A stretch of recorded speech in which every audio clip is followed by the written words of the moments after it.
Well, top of the whatever to you. You know, this is one I kind of had on the back burner. I kind of thought about doing it for a while. But something happened. Most of the fact that I go bumming around the house in the same clothes for like 2 or 3 days when I'm off. Uh, Spurred my action on slightly, especially since I'm kind of repping the big guy here. Well, I guess no time like the present, right? So we're going to do Godzilla. More accurately, we're going to do the 1954 film Gojira by by Yashiro Honda. And the best I can do for a setup here is to tell you that it was probably what 1970 when I was about 8 years old, and my mom walked up to me one Saturday afternoon, leaned over, and said, "You want to watch a monster movie?" And the rest was history. And so I watched with rapt fascination and horror this bleak black and white movie where this big lizard birthed by nuclear testing went on a rampage through Tokyo. And just not really understanding the concept of nuclear weapons or anything at the time. I think I was of the mindset that, okay, there's so many cars and everything, and everybody's making so much noise in Tokyo that they keep waking up this big lizard. Yeah, I toilet train late, but I just sat there in horror, saying, "Yeah, just if only this city weren't so busy and they weren't making so much noise, this wouldn't have happened." You know, to which my mom smartly said, "Chuck, it's make believe." Yeah, okay, but and then the eventual reveal of the oxygen destroyer and the little tablet that gets thrown into the aquarium and dissolves all the fish, turns them into skeletons, and I think my mom wound up shutting off the TV a little early, saying, "Okay, we're not going to watch the rest of that." But in my own morbid little way, because this is the way my screwy little mind worked, I was hooked. And so finding out not only did this movie exist, which I think I'd seen it referred to like in an episode of the Flintstones as Rockzilla or something like that, because everything in the Flintstones was kind of like a play on words to the things that were actually going on, in culture. And I kind of like, oh, so that's where they got that. But I just learned, just from that one movie, and then suddenly realizing, oh wait, there are a bunch of these. Wow. Okay, he was in a bunch of these movies. And so I became obsessed, as my kid brain did, autistic, obsesso brain. Anyway, but of course, what I was watching as a kid and further along growing up was, of course, the American dub with Raymond Burr and whatnot. And it was only the 1990s when I finally got to see Gojira, in the Japanese language, and without the extra American actors and whatnot, and just with of course, uh, the famous, Takashi Shimura as Dr. Yamane, and Akira Takarada as Ogata, Momoko Koshi as Dr. Yamane's daughter Emiko, and Akihiko Harada as Dr. Sarazawa Harada, and Takarada in particular appeared in a lot of these kaiju movies. Shimura actually not many. He was, of course, most famously in Seven Samurai and a lot of those flicks. Brain farting. I'll get back to it. Anyway, Gojira. Okay, so yeah. Atomic testing mutates some throwback dinosaur to where he becomes this 150-foot tall monstrosity, and he goes rampaging and destroys little villages, and then eventually he's attacking Tokyo, breathing radioactive fire and incinerating people, and generally being a metaphor for the atomic bomb.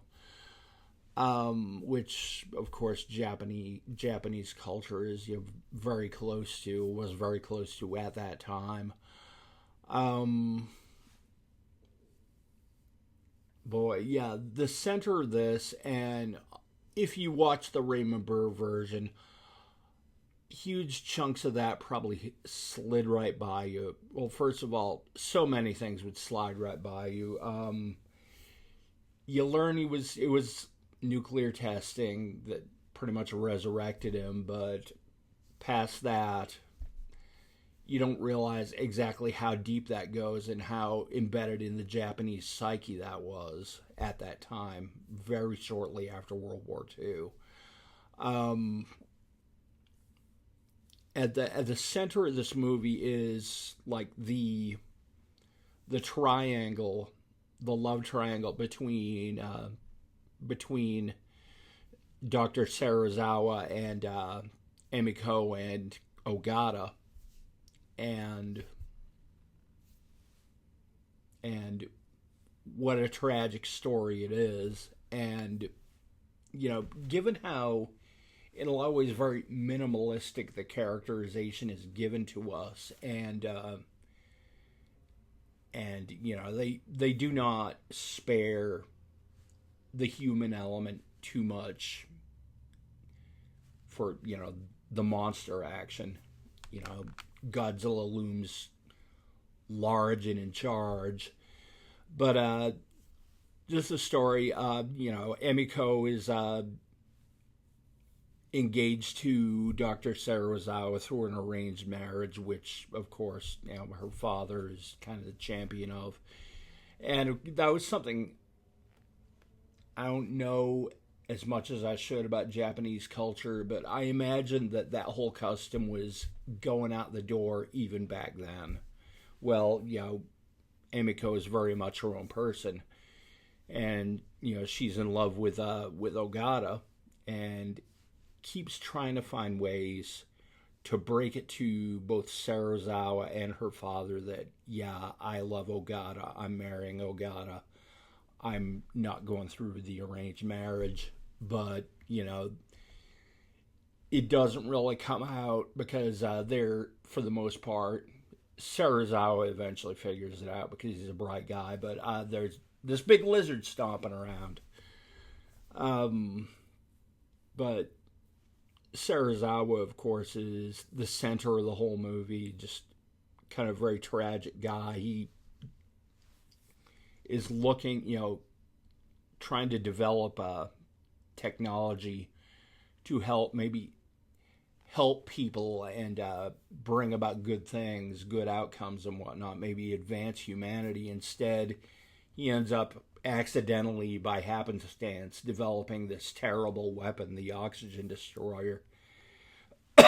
And he tells it to Emiko because he's got no one else to tell it to. And he's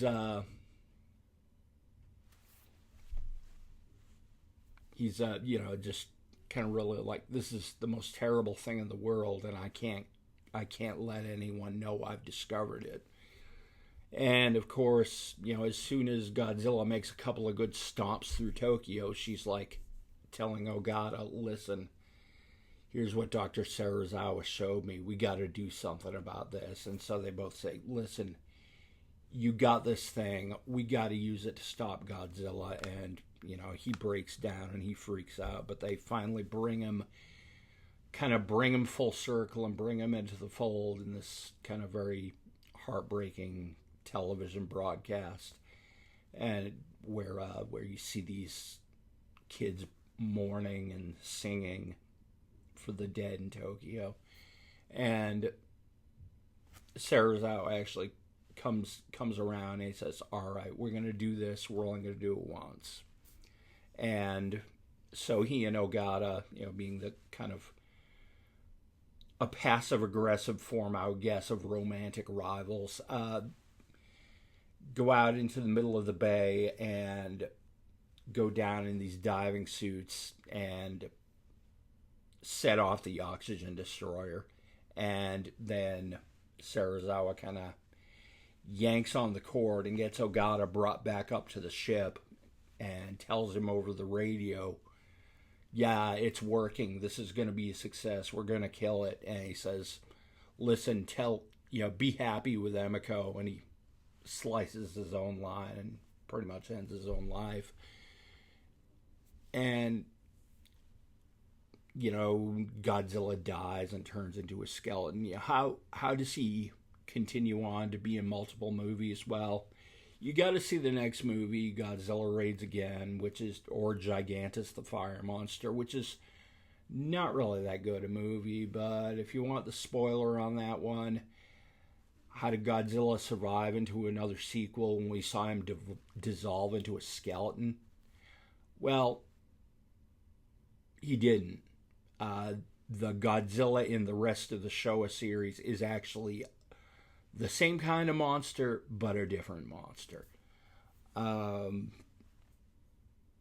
side note to a movie that is not nearly as good as Gojira, not by half, but great movie, excellent movie.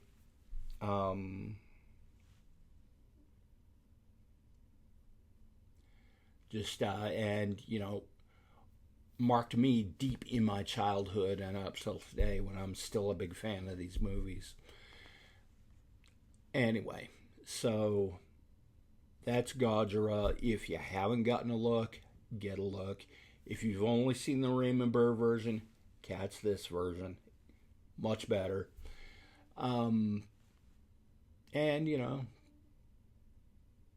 Check out the whole series. Your mileage might vary depending on movie for movie, but this first one is a killer.